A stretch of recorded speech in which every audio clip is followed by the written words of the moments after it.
আলহামদুলিল্লাহ, আমরা সেই কাঙ্ক্ষিত কূপের কাছে এসেছি, যেখানে আল্লাহ রসুল যে কূপের পানি পান করার পরে সুস্থতা লাভ করেছিল এবং যে কূপের ভিতরে আল্লাহ রসুলের লালা মোবারক, তুতু মোবারক দেওয়ার পরে কূপটা পানিটা মিষ্টি হয়েছিল লবণাক্ত থেকে এবং শেফায় কামেলা হয়েছিল।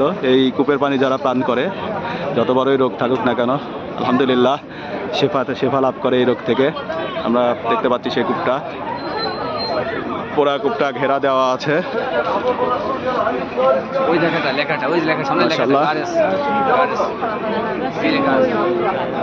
আল্লাহ রসুলের সময় থেকে, তৎকালীন সময় থেকে যেভাবে ছবি উঠানো ছিল,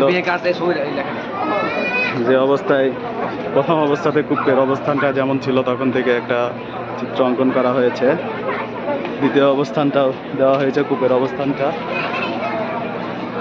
আল্লাহ রসুলের সময় এই অবস্থায় গেট ছিল, বর্তমানে এই অবস্থানে এখানে যেটা আছে, এখানে সুন্দর করে লেখা আছে, টোটাল বিবরণ সহকারে লেখা আছে। আলহামদুলিল্লাহ,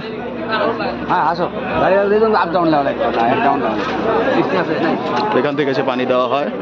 আলহামদুলিল্লাহ।